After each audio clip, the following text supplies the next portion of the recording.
right, we are ready to get started. Took me a second to get everything settled in, but I think we're ready to go now. All right, so the grade book, if you go and look at your grades, and you should be checking your grades on a daily basis to make sure that you're not missing anything, you don't have any zeros, you're getting things turned in on time, and your grade book is one of the best ways to make sure you're doing that, okay? Also, I'm a human being, so I make mistakes. I've had a couple of students say, oh, I submitted that, or and in college, I had a professor that gave me a 0 on a paper, but I had turned in, and something had technologically messed up, and I was going to fail the class because in college, like some classes are only like 2 papers for your whole grade, okay? And that paper was half my grade, so I was going to fail the class. It wasn't for it. It was a senior thesis because he claimed I turned it in late and gave me a 0 on it. But I had a timestamp that said when I had submitted it and took it to him, and he saw it, and he gave me the grade. But if I would have not paid attention to that, then I would have failed that class, okay? And I was right. I didn't throw it in his face, and I wasn't rude, but he, it was just a glitch, and it, had happened to another student. So luckily, we figured it out. But long story short, I'm doing my best, and every facilitator, teacher, professor, whatever is doing their best to be accurate, but there are mistakes made. So it's your responsibility to follow up with that. So be checking your grade book. The reason I'm bringing it up is because I put in this semester's first no red ink grades this morning. So if you refresh, I actually just submitted a couple just a second ago. And if you did not take that quiz, it is one of basically 3 knowledge and thinking grades right now, so it's really hurting your grade, okay? Long story short, for no red ink, I have said this many times that if you do no red ink, you need to email me because it doesn't prompt me like it does on Echo, okay? So if you submit something on Echo, usually it prompts me and lets me know that you submitted something, but with no red ink, it won't automatically prompt me to go look for it. So if you're doing it late, you really need to email me. It says that in the assignments, but long story short, make sure you're getting that done. All right, so let's talk about this week and what we're going to be doing.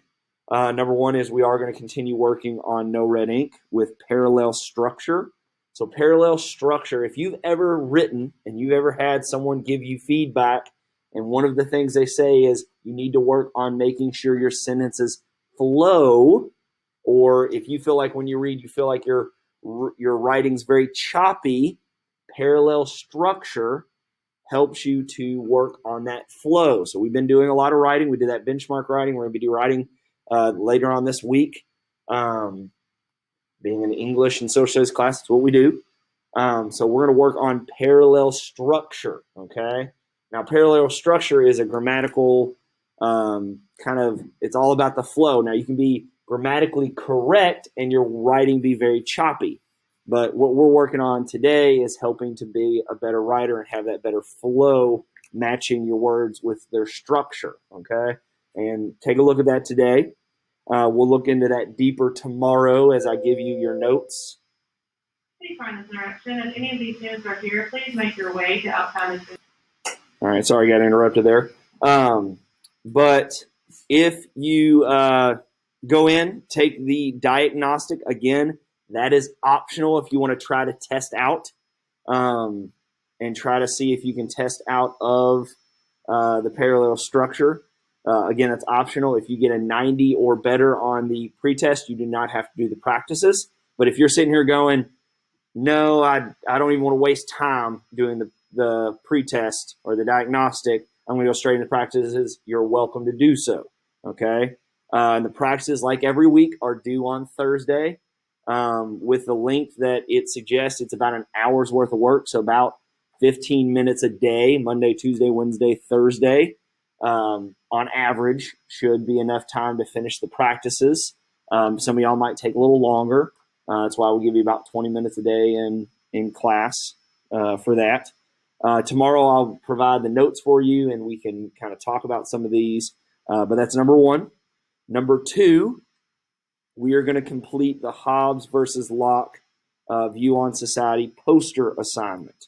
Okay, and I'll tell you what I'm going to do is I'm going to give you all time for no red ink, and then I'll come back in about 15 minutes, and we will go over the Hobbes versus Locke view on society poster assignment, because I want everyone focused on that. And I can see on Go Guardian, I've got a lot of people in no red ink, which is fine, but I don't want distractions. So I'm going to give you about 15 minutes, and I'll pull everyone back. So you all at home, stay on the Google Meet. We'll go over the Hobbes versus Locke view on society poster in just a second.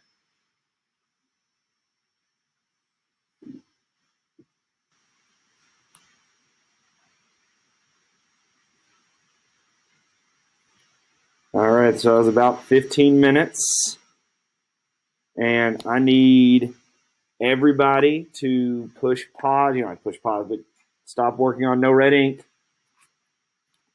and pay attention to this next assignment, because it's not that confusing of an assignment, but if you're not paying attention, you will get confused, okay?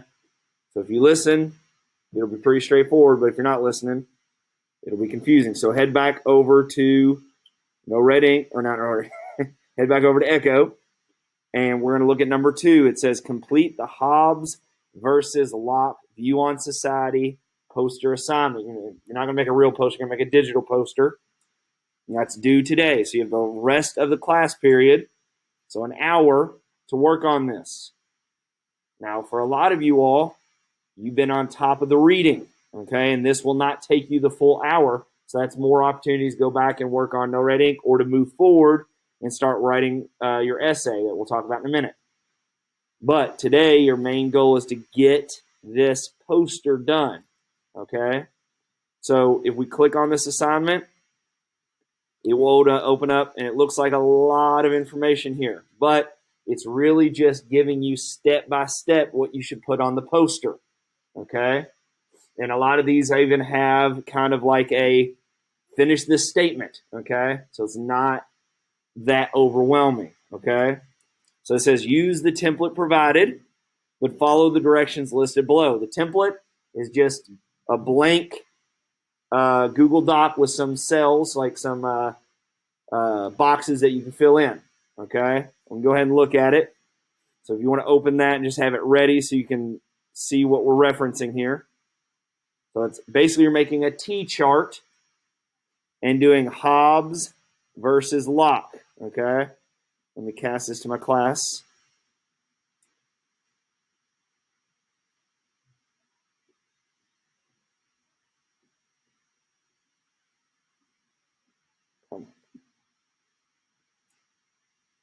All right, so you got Thomas Hobbes on the left and John Locke on the right. We've talked about them for the last 3 class periods, okay?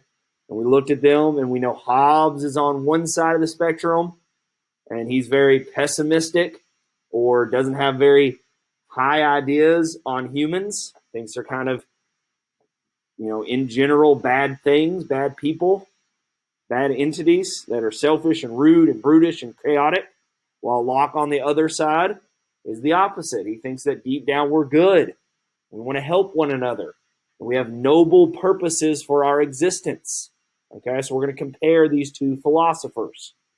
Okay, so we go back to Echo. Let's look at our instructions on what we're going to do. So at the top, it first references Hobbes. Okay, I'm working on casting my screen and talking at the same time. There we go. So we have Hobbes on the left side of the paper we start with, okay? And it says at number 1, and that'll be the first box on the left side, it says at the top of the poster, include a statement that states Hobbes' view on society and the state of nature. This is a claim, okay? Now we're going back to our paper that we wrote on No Screen Week, okay? When we're talking about writing and claim, this is something we need to work on.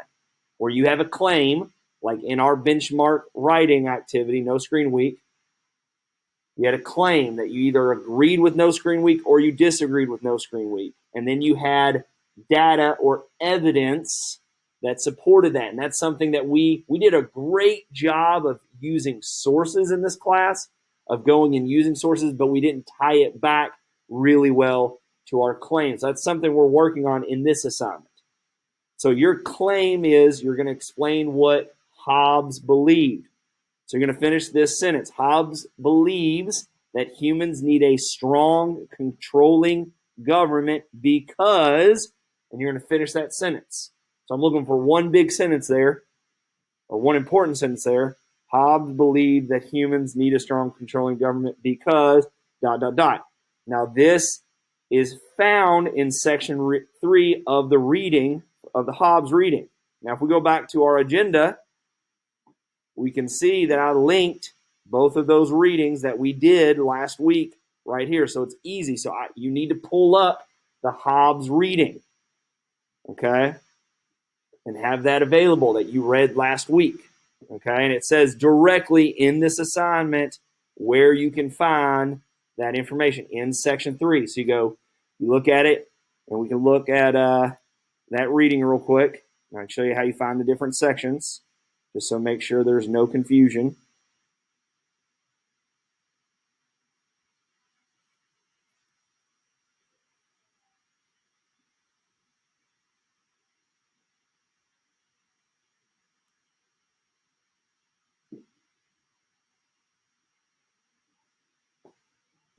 So we look at this and we say in section 3, so this is section 1, this is section, and my computer's going slow, this is section 2, and then section 3, okay? So Hobbes famously argued that such a desolate condition of masterless men without subjection to laws and coercive powers to tie their hands from rapine and revenge will make it impossible all the basic security upon comfortable, sociable, civilized life can live. So it's very clear that the reason that he thinks that we need a really strong government is because humans are desolate, masterless men who are all about chaos, revenge, and whatever can make them happy, okay? So we are chaotic, okay? So you clearly can go to these different sections and pull this information out, okay? And you'll put that in number 1.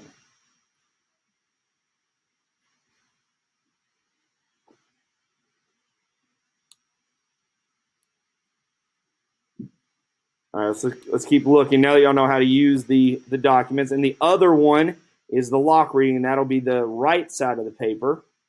Let's look at everything we're looking for. So in number 2, you're going to provide 4 quotes Hobbes provides to support his view. So that's your data that's going to support this claim. So your claim is that Hobbes basically thinks that humans are terrible. And what are 4 examples from his reading or his writing that are reasons why we're so horrible, okay? And those 4 can be found in section 4. Then you're going to go out and find 4 pictures or illustrations based on the examples provided by Hobbes of this, what society would look like if there was not a strong government. And you can show like war, you can show someone stealing something, you can show someone, hurting someone else, just these chaotic pictures of what life might look like under Hobbes' thinking. And then number 4, explain how Hobbes justifies his reasoning for the ideas listed above, and that's in section 5 and section 6 of the reading. Okay, so that's all on the left side. Okay, any questions on how to find that or where that information is? Okay, on the right side of the paper, you're going to look at the top of the poster or the top of there, and on number 1 on the right side, you're going to finish this sentence. Locke believes that in the state of nature, men are free to blank, and that's in section 1 of the Locke reading. And then you're going to go into number 2, explain what Locke means by the state of equality. Okay, that's in section 1 of the reading. And then number 3, give 3 reasons how the state of equality does not give people a license for free-for-all lawlessness. And then you're going to write down 3 points that you found most appealing that describes how Locke states that we are all obligated by law to not harm anyone, his life, health, liberty. That's section 4. Who has the right to enforce laws? Found that in section 5 and 6. And then what type of government does he reference in this? And the number 6 is provide 3 pictures or illustrations of what society might look like under Locke's ideal government. Okay? Does anyone remember what Locke's ideal government was? What did he wanted everyone to be involved in this process of understanding the world and making decisions and how punishments work. So what kind of government would that be, Grace? Democracy, yeah. So we've got absolute tyranny on one side with Hobbes, and we have democracy on the other side with Locke. Now, the reason that we're making this side-by-side argument with claims and data is because we're going to take this information tomorrow and Wednesday and maybe into Thursday, and we're going to be writing a informative essay about comparing these two, okay? So any questions about what needs to be going on to these posters, okay? Any questions? Now, if you did not finish the reading or do the readings with us, then you need to go back and get that finished, okay? So if you click on either of these assignments where we read on Thomas Hobbes or read on John Locke, if you don't have one of those done, then you need to do that first. And there is a reading linked of me, Mr. Richard, actually reading along with you on that. So there is no reason that you shouldn't be able to do that. You can actually see that those readings are available for you at the top of those papers, okay, whenever you click on the template, okay? All right, any questions before I let you all go and work on this?